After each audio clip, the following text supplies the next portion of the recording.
12th of June 2019, Wednesday, 10:55 a.m. My name is James and this is Slopfest. Welcome back. It's your weekly dose of weirdness. The term weekly used so paper thin. An exploration into the minds of strange people doing oh so strange things. On this show, we take a couple of unbelievable and bizarre news stories and we try to figure out, look, who is out here living life to the maximum weirdness? You know, you interact with people on a day-to-day basis and you're like, that was weird. But who's out here doing life the most weird? And at the beginning of the show, I just want to say there's no other way to say it. It's a sausage fest this week. And I apologize. However, it happened organically, so I can't. Well, maybe that says something about us then. Oh, no. Look, I had a story submitted 2 weeks ago now from Shane, which is a peep story.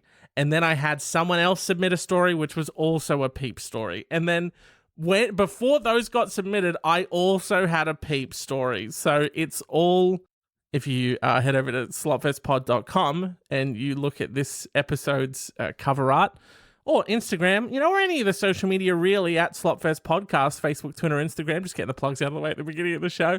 You'll notice that this week's cover art is a hot dog in a bun. And that's obviously like, you know what it's a dick ep. I'm sorry. It's a dick ep. I'm sorry. It's a dick episode. Look, it happened organically, so it's not entirely my fault. Anyway, 10:55 in the morning, screaming. It's a dick ep in an apartment building. Good stuff.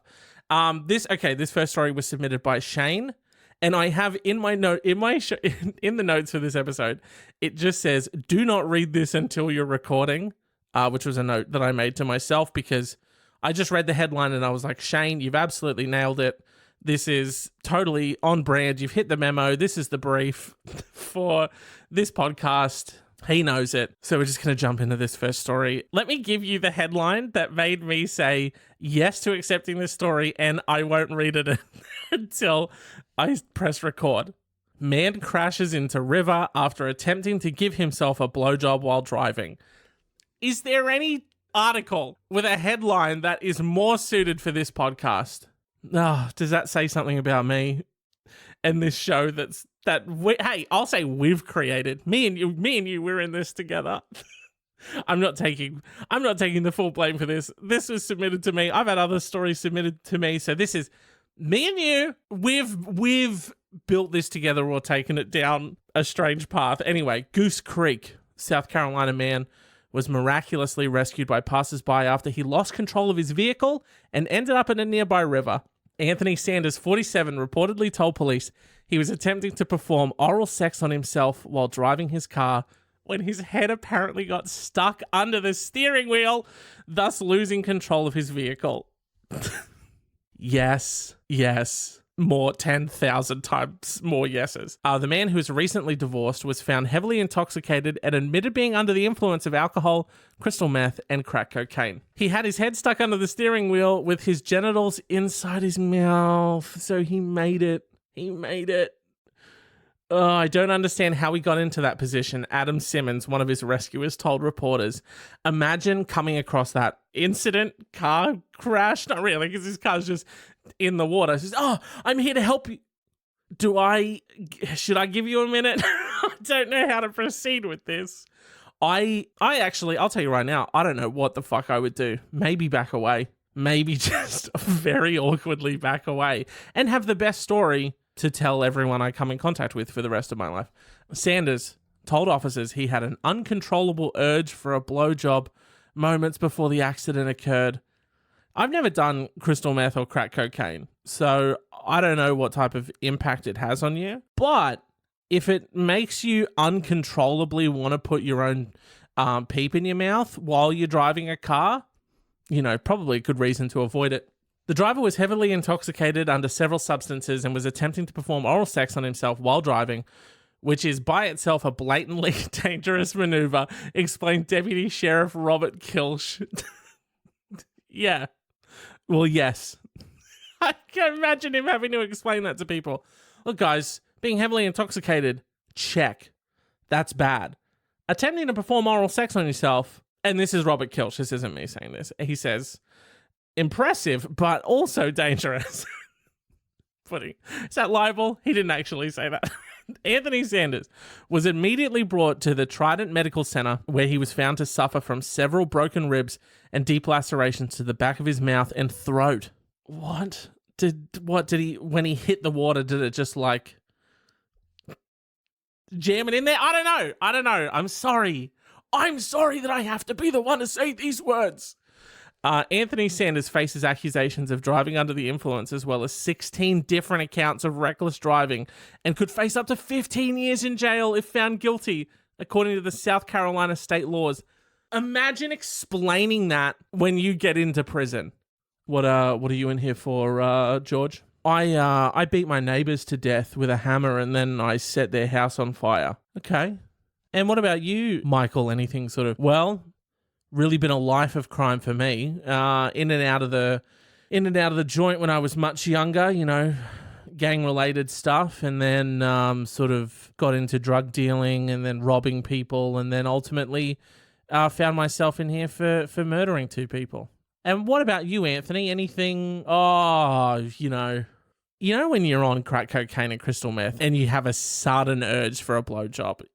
You guys know that, right? Anyway, so I was cruising and also pretty drunk. So I just decided to, as you do, pop the old peep in the mouth and then crash into a river. What's up? What's up, gang? Is that cool?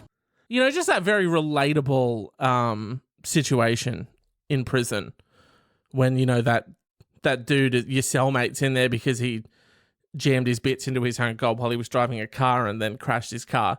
How do you get 15 years? Because you didn't really do anything to anyone, but I mean, okay, I'm not going to justify the peep in the gob and then crashing into the car, okay? We've set enough. So that's our first contestant. That's our first story. Our second story. A bungling felon from Washington State made a series of blunders when he shot himself in the testicles and tried to hide the weapon, all while storing drugs in his anus. Just going to let that sink in for a second there. Just sort of, there's a lot to sort of cover on that, so we'll go through the bullet points again. Washington State, bungling felon, according to this article, gunshot to the testicles, trying to hide a weapon, while drugs stored in the anus. So just making sure you have all the facts. Cameron Jeffrey Wilson, 27, was carrying a pistol in his front pocket while in his Kashmere, Washington apartment on April 5th, when the firearm accidentally discharged and pierced his groin and thigh, according to the Wenatchee World News. When the ex-con finally went to hospital, a balloon of marijuana slipped out of his anus while a doctor was operating on the gunshot wound. I can't imagine. I can't fucking imagine being the doctor in that situation. More suction. Got a lot of bleeding happening here, and what I'm going to do is I'm just going to attempt to... There we go. We got the bullet out. That's good. And now I'm just going to put this suture in. Oh, what's that? Just a little balloon of marijuana slipped out of his butthole. Okay. Well, I'll sort of just finish up here, and then we'll deal with that situation, shall we? Cops also arrived at the hospital when alerted of the gunshot wound and searched Wilson's car, where they discovered a bag of meth in the blood-stained jeans he was wearing when he shot himself. Jesus. Cameron! Get rid of the bag of bloody meth in. Just don't bring it to the hospital, mate. Come on. Leave it somewhere. The officers issued an arrest warrant for Wilson, and he turned himself into police on April 18th. He was being processed at the Chelan County Regional Justice Center. Wilson was strip searched, and another balloon of marijuana slipped from his anus. Cameron, come on! How many bags of marijuana do you have up there? My God, he's like fucking Mary Poppins' bag. It's just an endless supply of shit jammed up this guy's anus. I bet that one slipped out and he's like, oh, fuck, I forgot that I had 2 up there. Thought it was just the one. While in jail, Wilson made a number of calls to his girlfriend and asked her not to cooperate with investigators working on his case. Authorities were listening in on the calls. Of course they were, Cameron. Come on. The convicted felon was charged with possession of a firearm, unlawful possession of meth, possession of a controlled substance in a correctional facility, and 4 counts of tampering with a witness. Wilson is being held on $110,000 bail and is due in court on June 18th. So in a couple days here, so next Tuesday, if I can give you a single piece of advice before you head into that courtroom next week, give the anus just one last quick search, just so that when your sentence is being passed down to you, another bag of marijuana or meth doesn't fall out of your butthole, because that's not going to be a good look. How many bags of drugs can you have inside you at one time, and how are you not keeping better track of it? How did you go to the hospital? I know that I guess it's, you're probably not really thinking about like all the marijuana that you've got up your ass when you've just shot yourself in the balls. Oh, man. Just guns and drugs, hey? Just guns and drugs. So that's our second contestant, Cameron Jeffrey Wilson. Good God. What are they fucking doing out there in Washington? Our final story here. A man woke up after a boozy night to discover his penis had been hacked off, and he had no idea how it happened. How does that happen? What type of boozy night? You know what? If you wake up and your dick's not on you anymore, that's a point. You've got to reevaluate your life. That's the point. That's rock bottom, I feel like. If you're waking up and your dick's fallen off, you've got to reevaluate. What is it that I'm trying to do with my life here? You got to start reading some self-help books. You got to start setting goals. Goal 1, don't get so fucked up that your dick gets cut off and you don't know where and when and why it happened. Tan Nan had allegedly been out with friends in Hunan, South China. I'm going to absolutely butcher that, so apologies. Hunan? I'll say Hunan, South China, when he became so drunk he fell asleep, according to the local media reports. When he came around the following morning, he felt a sharp pain in his groin when he noticed his genitals had been chopped off, reported Chinese language local paper Sten. Police are now investigating the bizarre case. Nan allegedly told police he had no idea who was responsible for the cruel prank. What kind of sick fuck is walking along and they go, oh, there's a guy passed out. I've got a knife. I've got some time to kill. Let's cut his dick off, maybe. According to the Sanjiang Metropolis Daily, the 44-year-old from Huaihua, Hunan, was again, apologies, I'm going to butcher all of these places and names for things. I'm god-awful. The 44-year-old was bleeding profusely, but several hospitals apparently turned him away as they were not equipped for such an operation. What? Hi, hello in there. Yeah, no, I know it's late. Oh, been a boozy night for me too. As you can see from the blood patch on the front of me and the fact that I'm holding my dick in my hand up here away from my groin, you can obviously tell that I need some help. So maybe if we... Oh, where are you going? Where are you going? Hello?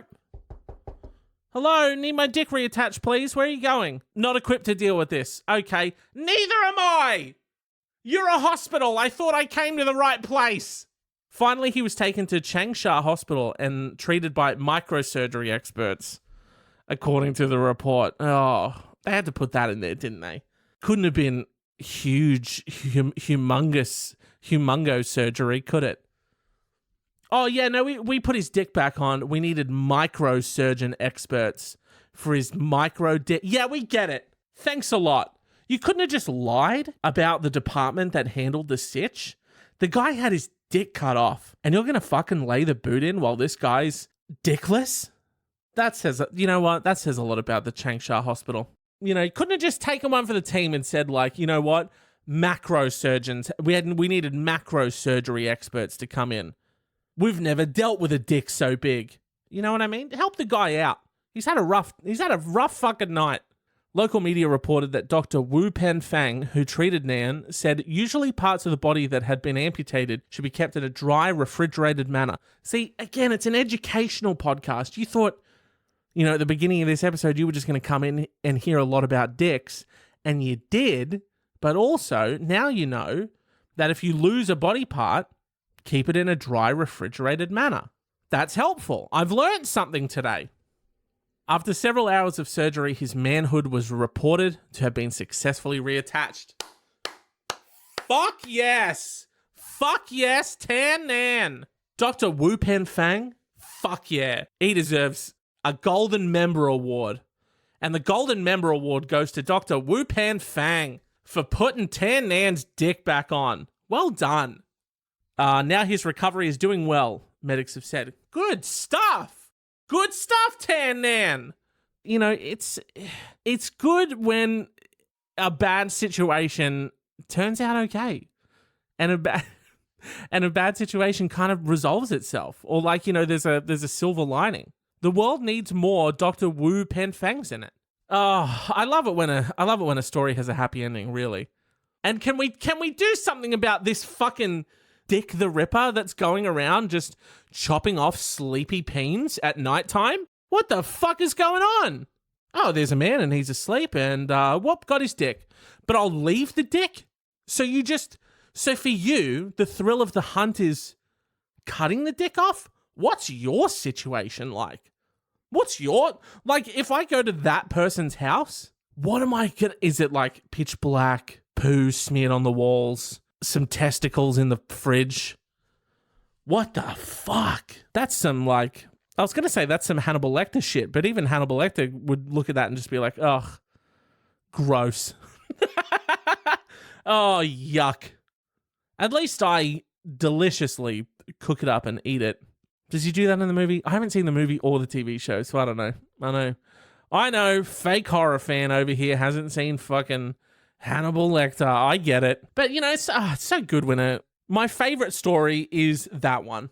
But it's not about favorite stories. You got to pick who's out here doing life weirder. And quite frankly, it's, hey, Cameron, all of the drugs falling out of your butthole is like on another level. But I mean, Anthony's taking the cake on this one. Potentially 15 years in prison because he got so randy while driving. He's like, I've got to put my peep in my gob. And he just went for it. Didn't even think like, I'll pull over. You know what? Fuck it. I'll pull over and I'll give it a good old college try. Just went for it right while driving. Was like, look, if I can jam my head under the steering wheel enough, I can get down on it. And this is where the get down on it. Wait, is that the song? Is get down on it? Is that Cool in the Gang? Get down on it. Yes. You know, it's small victories. Yeah, our winner is going to have to be Anthony Sanders, the guy who was so randy on meth and crack cocaine that he decided to suck his own dick while driving. You know, not advisable. If you're going to walk away with anything from today's episode, please let it be that, look, if you're so randy that you're just going to you feel like you're driving and you got to give it a go, just pull over. Maybe there's like a PSA slogan we could get out of this. When you gotta, the only thing I can think of is when you're feeling randy, be a dandy. Put it in park. I don't know. Hey, that's going to do it for this episode. Obviously, Facebook, Twitter, Instagram, at Slopfest Podcast. Send me your PSA slogans for, is that what it's called? PSA? PSA. All I'm getting is Pharmaceutical Society of Australia, and that's definitely not it. Send me your slogan for like a stop, revive, survive, like that kind of the campaign that was, you know, people falling asleep at the wheel or whatever. So they came up with like a campaign slogan to get people to, like, you know, when you're feeling tired, just pull over, fucking have a snooze or have like a cup of tea or whatever, and then get back out on the road. Stop, revive, survive. We need that, but for when you're feeling randy at the wheel. So obviously, hey, given more time, I might be able to come up with something, but I absolutely dropped the ball on this one.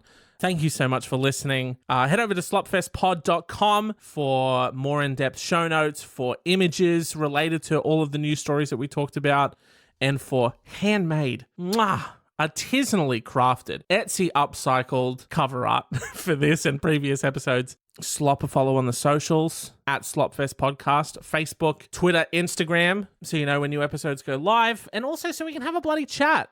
And so you can send me bizarre and strange and wonderful news stories. Shouts out to Shane, and I've totally forgotten who sent me the other story. I'm so sorry.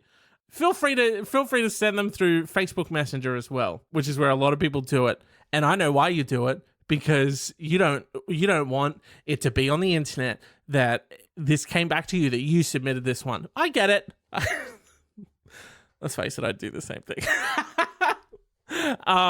Man, feels good to be back. Gonna get this one up as soon as possible, and hopefully I should have another episode this week if all goes to plan. For the next episode, I have another a bunch of advice questions. So hopefully I can snag David for an hour sometime this week, and we can do that episode. But again, thank you so much for listening. I really do appreciate, you giving your time and coming and listening. Sorry that I've been away for so long. It's life stuff, new job, new me, all that good stuff. But yeah, come back for, this is episode 28. Come back for episode 29. See you in the next one.